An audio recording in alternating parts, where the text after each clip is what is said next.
కొలిమి లేకుండా ఆ మనిషిని అలాగనే దేవుడు హెచ్చించాడు అనుకో, అప్పుడు పరిస్థితి వేరుగా ఉంటుంది. అప్పుడు యోసేపు తత్వం వేరుగా ఉంటుంది. అప్పుడు మనం ఆశించిన యోసేపు కనపడ్డ మనకు మాదిరి అయిన యోసేపు కనపడ్డ మనకి. అందుకే తనకు తెలియకుండా తనలో ఉన్నటువంటి తత్వాలు కొన్నిటిని విరగొట్టడానికి కొన్ని అనుభవాల్లో గుండా దేవుడు తీసుకెళ్ళాడు. కొన్ని అనుభవాల్లో గుండా తీసుకెళ్ళి ఎలా చేసేసాడంటే గుండె నలిగిపోయింది ఆయనకి. తనెంతో ప్రేమించేవాళ్ళు తనకు దూరం అయిపోవటం, తను ఎరగని ప్రదేశంలోకి వెళ్ళి బతకటం. నాకేం దిగులేదు, నాన్న ఉన్నాడు, దేవుడు ఉన్నాడు, అన్నలు ఉన్నారు, నాకు అందరూ ఉన్నారు అనుకున్నవాడు అందరూ ఉండి కూడా అనాథగా అయిపోయిన గతి పట్టేటట్టు. అడుగడుగున ఆయన ప్రయాణంలో గుండె నలిగిపోయింది. ఎవరి మీద అనుకున్నా సరే వాళ్ళు రివర్స్ అయిపోయారు. తండ్రి మీద అనుకుంటే తండ్రి మందలించాడు, అన్నల మీద అనుకుంటేనేమో అన్నలు అమ్ముకున్నారు. పోతిఫెరో మీద అనుకున్నాడు, అక్కడికి పోయి మా యజమాని మంచోడు, మా యజమాని నిజంగా నన్ను ప్రేమగా చూస్తున్నాడు, మా యజమాని ఎంత మంచోడు అంటే నన్ను అందరి మీద ఏలికగా పెట్టాడు కానీ నన్ను బానిసగా చూడట్లేదు, ఎంత మంచి యజమానో అని అక్కడ యజమాని మీద అనుకున్నాడు. ఆ యజమానే తేలికప్ప చెప్పేటట్టు చేశాడు. ఆయన భార్య బుద్ధేమో ఆయన తెలీదా? పాప ఇతను ఎంతో నమ్మకంగా ఉన్న పనివాడు, కానీ అవతల కంప్లైంట్ చేయగానే వెంటనే ఆవేశానికి గురై అప్పుడు యోసేపు ఏమనుకొని ఉంటాడు, అయ్యగారు మీరెంతో మంచోళ్ళు, నమ్మకస్తులు, మీరెంతో ప్రేమ గలవారు, దయగలవారు అని అనుకున్నాను. దెబ్బ పడిపోయిందిగా. అంటే ఏ నరుడి మీద మంచోళ్ళు వీళ్ళు ఉన్నారు నాకు ఆధారం, ఇక ఇబ్బంది ఏం లేదనుకున్న ఆధారాలన్నీ ఇరిగిపోయినాయి చూడు. చివరికి జైల్లోకి పోతే పానదాయకుల అధిపతి, భక్షకారుల అధిపతి ఇద్దరు అందుబాటులోకి వస్తే పానదాయకుల అధిపతికి చెప్పుకున్నాడు, నిన్ను దేవుడు విడిపిస్తాడు, భక్షకారుల అధిపతి మాత్రం చంపబడతాడు, మీకు వచ్చిన స్వప్నం అర్థం అది, నీకు వచ్చిన కళ ప్రకారం నువ్వు ఇంకా 3 దినాల్లో బయటికి వెళ్ళిపోతావు, అదిగో భక్షకారుల అధిపతికి వచ్చిన కళ ప్రకారం అతను ఇంకా 3 దినాల్లో శిరచ్ఛేదం చేయబడతాడు, నువ్వు బయటికి వెళ్తావు కన్ఫర్మ్, రాజు ఆస్థానంలో మళ్ళీ రాజుకు నువ్వు పాత్రను అందిస్తావు. అక్కడికి వెళ్ళినప్పుడు ఒక్కసారి నన్ను రాజుకి తెలియజేస్తావా, నేను ఏ నేరం చేయలేదండి, అన్యాయంగా నన్ను నింద మోపి ఇక్కడ వేశారు, తప్పకుండా మీకు అవకాశం ఇస్తాడు దేవుడు, మీరు అక్కడికి వెళ్ళినప్పుడు నన్ను గుర్తు చేసుకున్నాడు. తప్పకుండా యోసేపు, నేను తప్పకుండా నేను గుర్తు చేసుకుంటాను, బల్లే పని నేను గుర్తు చేసుకుంటాను, మాట ఇచ్చాడు. నువ్వు చెప్పింది అక్షరాలా జరిగితే, నేను నిరపరాధిగా వెళ్ళి మళ్ళీ రాజు దగ్గర నిలిస్తే ముందు నిన్నే గుర్తు చేసుకుంటాను. ఎంత ఆనందపడి ఉంటాడో. ఆ 3 రోజులు ఎప్పుడు వస్తాయో, ఎప్పుడైపోతాయో, ఎన్ని నిమిషాలు లెక్కేసుకున్నాడో, గంటలు లెక్కేసుకున్నాడో. రానే వచ్చింది, అతను బయటికి వెళ్ళాడు. వెళ్ళిన తర్వాత ఇక నిమిషాలు, గంటలు, ఏ నిమిషానైనా సరే సైనికులు వచ్చి ఎవరిని వాకప్ చేసినా సరే యోసేపు కోసం వచ్చారేమో అని పాపం ఫీల్ అయి ఉంటాడు.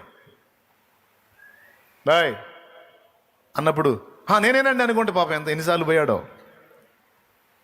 ఏంటి నేనే, నువ్వెందుకు వచ్చావు, నువ్వు?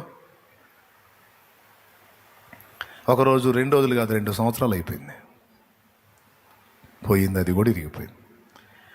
ఎవరి మీద అనుకున్నాడో ఆధారాలన్నీ విరిగిపోయి చివరికి ఏ ఆధారం లేదు, మళ్ళా దేవుడికి వెళ్ళి చూశాడు. అన్ని సందర్భాల్లో చూడు దేవునికి వెళ్ళి చూసుకుంటూ రావాల్సి వచ్చింది. తను ఆనుకున్నవన్నీ విరిగిపోయి తనకి ఇక ఏ ఆధారం లేనట్టుగా అయిపోయి చివరికి నువ్వే అది ఆ మెట్టుకు వచ్చింది. గుండె నలిగిపోయింది ఆయనది.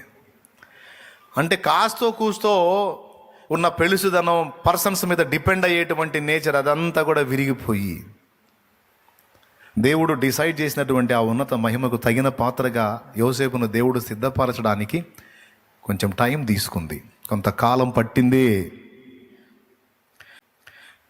కొంత వ్యవధి అయినప్పటికీ మాట నెరవేరిందా లేదా అది చెప్పు నాకు. నిర్ణయించబడిన మహిమకు అందుకున్నాడా లేదా? అందుకోలేదా? కన్ఫామ్ అందుకున్నాడు. ఇంతకు యోసేపు స్టోరీ చదువుతారు మీరు? నాకు చాలా ఇష్టం బైబిల్లో యోసేపు స్టోరీ. అందుకున్నాడు. చివరికి ఏ మనసు వచ్చిందో తెలుసా? దయ లేకుండా, కనికరం లేకుండా మొదట చంపాలని చూసి తర్వాత అమ్ముకున్నారు బానిసగా డబ్బుకి. అలాంటి వ్యక్తులు కళ్ళ ముందు వచ్చి నిలబడితే చివరికి ఆ హృదయం ఎంత మెత్తనైపోయిందో తెలుసా? వాళ్ళ ఇంత తప్పును కూడా ఒప్పుకోకుండా వెంటనే పోయి తండ్రికి చెప్పే అదే యోసేపు ఈ శ్రమల కొలిమిలో గుండా ప్రయాణం చేసి చేసి చేసి చేసి విరిగి నలిగి కరిగి చివరికి దోషులు వచ్చి ఆయన ముందు నిలబడితే దేవుడిచ్చిన వాగ్దానం నెరవేర్చి, ఇదిగో నిన్ను వేధించిన వారిని నీ పాదముల ఎదుట పడవేశాను నా కుమారుడా యోసేపు, ఇదిగో నేను నీకు ఇచ్చిన ప్రామిస్ నెరవేర్చాను చూసుకో అని చూపించినప్పుడు పకపక నవ్వి, దుర్మార్గులారా మీకు ఇంతే జరగాలనలా. వాళ్ళని పట్టుకొని కౌగిలించుకొని ఏడ్చి చెప్పుకున్నాడు. వాళ్ళు గుర్తుపట్ల తమ్ముడని. అన్నలారా, నేను యోసేపు నన్నా, నేను గుర్తుపట్ల నన్ను. మీరు అమ్మారుగా ఇష్మాయేలీలకి 20 తులాల వెండికి అమ్మారు కదా, నేనే యోసేపు నన్నా, నాన్న ఎలా ఉన్నాడు అని వాళ్ళందరి పేర్లు పలికించి వాళ్ళందరినీ పేరు పేరున పలకరించి తన్ను తాను బయలుపరుచుకున్నప్పుడు వాళ్ళు ఎడంగా వెళ్ళారట. ఎందుకు? అమ్మ బాబోయ్, వీడు మనల్ని చంపుతాడు. ఐగుప్తులో ఏలికై ఉన్నాడు, అగ్రరాజ్యానికి నాయకుడై ఉన్నాడు, వీని చేతుల్లో పడ్డామా వచ్చి చంపేస్తాడు అంటే యోసేపు ఏమన్నాడు తెలుసా? మీరు ఎందుకు భయపడుతున్నారు? నేను మీకు ఏ హాని చేయను. మీరు నా కీడు కొరకై దీన్ని ఉద్దేశించితిరి కానీ అన్నా, ఇది మీరు చేసింది కాదన్నా, మనందరినీ పోషించడానికి, కరువు కాలంలో మనందరినీ కాపాడటానికి ఇది దేవుని నిర్ణయం అన్నా. మీరు నా కీడు కొరకై దీన్ని యోచించితిరి కానీ దేవుడు మన మేలు కొరకు దీన్ని జరిగించెను అంటే ఏం చెబుతున్నాడు తెలుసా? వాళ్ళ తప్పులను గాస్తున్నాడు. ఇప్పుడు వాళ్ళ లోపాలను చూడట్లేదు, వాళ్ళ బలహీనతలను చూడట్లేదు, వాళ్ళ తప్పులను చూడట్లేదు. ఏమన్నాడు తెలుసా? నేను మిమ్మును మీ పిల్లలను పోషిస్తానన్నా, భయపడకండి అన్న. వాళ్ళని కవర్ చేస్తున్నాడు. ఒకప్పుడు కంప్లైంట్ చేశాడు, ఇప్పుడు కవర్ చేస్తున్నాడు. అన్నా అన్నా అన్నా, ఎన్ని బాధలు పడి పాపం ఎంత ఏడ్చుకుని ఉంటాడో, ఎన్ని అవమానాలు పొంది ఉంటాడో, ఎన్ని దెబ్బలు తిని ఉంటాడో, ఎన్ని నిద్రలేని రాత్రులు గడిపాడో, ఎన్నిసార్లు అన్నం లేని దినాలు గడిపాడో, ఎన్ని కన్నీళ్లు గడిచాడో, ఎంత వేదన పడ్డాడో వాళ్ళ వల్ల. ఎన్ని బాధలన్నా ఒక ఎత్తు అయితే తను ఎంతో ప్రేమించే తండ్రికి దూరం చేశారు. ఇంకా అది ఎంత ఏడుపో యోసేపు లైఫ్కి. ఆ హృదయాన్ని ఎంత క్షోభ పెట్టి ఉండొచ్చు. కానీ అలాంటి వ్యక్తులు శత్రువు కంటే కూడా ఘోరమైనటువంటి తత్వాన్ని ప్రదర్శించినటువంటి వ్యక్తులుగా తన కళ్ళ ముందున్న వాళ్ళని కవర్ చేస్తున్నాడు ఆయన. మీరే చేసిందనలా లేదన్నా, మీరు మంచి చేశారు, మీరు నాకు కీడు చేస్తే కదా నేను మిమ్మల్ని శత్రువులుగా భావించేది. మీరు కీడు చేయలేదన్నా, మీరు నాకు మేలే చేశారు రండి అని మళ్ళీ హత్తుకొని నేను మీకు మేలు చేస్తాను.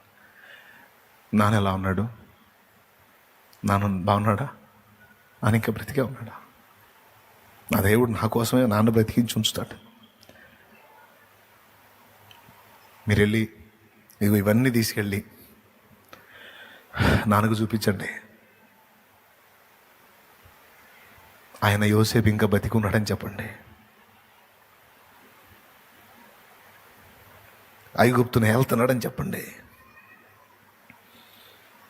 ఆయన ఇక్కడికి తీసుకొని రమ్మన్నానని చెప్పండి. ఒకవేళ మీరు చెబితే నమ్మకపోతే ఇదిగో ఆయనకి ఇష్టమైన పదార్థాలు ఇస్తున్నాను, ఇది తీసుకెళ్ళివ్వండి. రథాల్లో వెళ్ళండి, ఘనంగా వెళ్ళండి. మీ అందరి కోసమే నన్ను పంపించాడన్న ఇక్కడికి. మీ తప్పేం లేదన్నా, మీ తప్పేం లేదు. మీకు తెలియక అప్పుడు అంత అవగాహన లేదు కదన్నా మీకు. మీ తప్పే. ఆహా,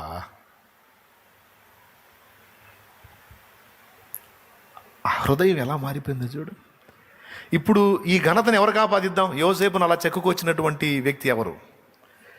ఈ ఘనతని, ఈ సన్మానాన్ని ఎవరికి ఆపాదిద్దాం? ఆయనకేనా? ఏది చెప్పండి గట్టిగా, చెప్పండి, చప్పట్లు కొట్టి గట్టిగా స్తోత్రం చెప్పండి. హల్లెలూయా, హల్లెలూయా. వ్యక్తిత్వాలను నిర్మించువాడు మన దేవుడు. వ్యక్తిత్వాలను నిర్మించువాడు. ఒక ఇల్లు కట్టినట్టు ఒక కర్మాగారాన్ని నిర్మించినట్టు మన వ్యక్తిత్వాన్ని నిర్మిస్తున్నాడు ఆయన. ఉన్న ఫలంగా మనల్ని ఆకాశానికి ఎత్తుతాడు. అన్ని విషయాల్లో కృపణిస్తాడు, ఇవ్వడని కాదు. కానీ దానివల్ల నువ్వు మేలు పొందడం కాదు, కీడులో పడతావు, భ్రష్టు పట్టిపోతావు. అందుకే ముందు నీకు అనుగ్రహించబోతున్న దాన్ని నువ్వు ఆశీర్వాదాన్ని తట్టుకోవటానికి కూడా శక్తి కావాలండి. మోకాళ్ళేసి ఆశీర్వదించో దించో ఆశీర్వదించో అని మొరపెట్టం కాదు. దేవుని ఆశీర్వాదాన్ని తట్టుకోవటానికి కూడా శక్తి కావాలి. కొంతమంది ఆశీర్వాదం లేనప్పుడు ఒక రకంగా ఉన్నారు, ఆశీర్వదింపబడిన తర్వాత భ్రష్టులయ్యారు. తెలుసా మీకు? దేవుని బ్లెస్సింగ్స్ని తట్టుకోవటానికి కూడా శక్తి కావాలి. ఆశీర్వదించమని ప్రార్థన చేయగానే సరికాదు. ఆయన దీవెనలను తట్టుకోవటానికి ముందు నిన్ను సిద్ధం చేసుకోవాలి ఆయన. అది జరుగుతుంది ఇప్పుడు. ఉన్న ఫలంగా అలాగో లేవనెత్తగలడు, పరిస్థితులన్నీ మార్చేయగలడు. కానీ ఎందుకని అలా చేయటంలా? ఒక క్రమంలో అన్నీ చిన్న చిన్నగా ఒక్కొక్కటి డీల్ చేసుకుంటూ వస్తున్నాడు. ఎందుకని జీవితంలో అన్ని విషయాలు ఒకేసారి జోక్యం చేసుకోకుండా ఎక్కడో ఒకటి టచ్ చేస్తున్నట్టున్నాడు. ఎందుకు? 100% మన కోసమే, మన క్షేమం కోసమే, మన మేలు కోసమే, మన మంచి కోసమే. ఏమన్నా అర్థమవుతుందా?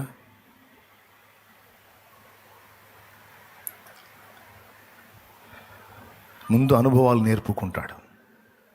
నిర్ణయించిన మహిమకు చేర్చబడినట్లు ముందు అనుభవాలు నేర్పించి సిద్ధపరిచి ఆ తర్వాత ఎక్కడికి తీరుస్తాడు. ఇప్పుడు చెప్పండి, యోసేపు ఇంక మనుషుల మీద ఆధారపడతాడా? తన బ్రతుకాలు ఆధారపడతాడా? ఇంకంతకుముందు అంత పెళిసిగా ఉండగలడా? అయిపోయింది. దేవుని యొక్క హృదయం వచ్చేసింది. క్షమాగుణం, దయాగుణం, కనికరం. పోనీలే, తెలిసి చచ్చారంటావా? తెలిసి చేశారంటావా? తెలిస్తే ఎట్ట తగలబడతారు, తెలియకనేక తేడా పడ్డారు. పోనీలే బా. దేవుని హృదయం. వాళ్ళు ఏం చేస్తున్నారు వాళ్ళకి తెలియదు, వదిలేవా. యేసయ్య హృదయం తెలియలే, పోనీ. వాళ్ళు తెలిసి అట్లా ఉన్నారంటావా? వయసులు పెరిగినాయి కానీ ఇంకా పిల్ల చేష్టలు బాగాలేదు, పోనీ అయ్యా. ఆ హృదయం వచ్చిద్ది అందరికీ, చక్కబడితే వచ్చిద్ది. ఎంతమంది ఒప్పుకుంటారు?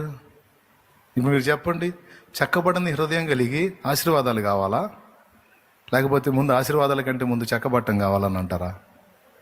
ఏది కావాలి మీకు? ముందు వ్యక్తిత్వం దేవుని పోలికకు రూపాంతరం చెందే ఆశీర్వాదం కావాలా, లేకపోతే వేరే ఆశీర్వాదాలు కావాలా? ఒక మొక్క చెబితే ప్రార్థన చేస్తాను నేను. ఆయన పోలికగా వ్యక్తిత్వ నిర్మాణం జరిగే ఆ బ్లెస్సింగ్ కావాలి నాకు అని అడుగుతారా? లేకపోతే అదంత తర్వాత అన్న ముందు ఈ బాధలు పోవాలంటారా? చెప్పండి, రెండు మాటలు. మీరే జీవితం చేస్తా ప్రార్థన. మనం సక్క పెట్టాల్సిన పనులు చాలా ఉండే, మళ్ళీ రేపు కోటం ఉంది. స్తోత్రం. చెప్పండి బిడ్డలారా, ఏం కావాలి?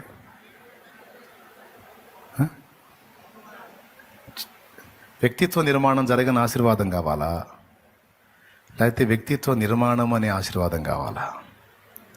గుర్తుపెట్టుకో, నీకు నిర్ణయించబడిన మహిమ ఎప్పుడో నిర్ణయించబడింది. దాన్ని స్వతంత్రించుకోవడానికి అవసరమైనటువంటి వ్యక్తిత్వ నిర్మాణమే ఇప్పుడు నీలో నాలో రూపుదిద్దుకోవాల్సి ఉంది. ఆ పని ఆల్రెడీ దేవుడు చేస్తున్నాడు, నువ్వు వద్దన్నా చేస్తాడు. మరి ఎందుకంటే నువ్వు పిలుపుకు లోబడ్డావు. ఎరిగాడు, నిర్ణయించాడు, పిలిచాడు, వచ్చావు. నీతిమంతురాలుగా తీర్చాడు, మహిమను కూడా నిర్ణయించాడు. అయిపోయింది. మహిమ పరచను అన్నాడు.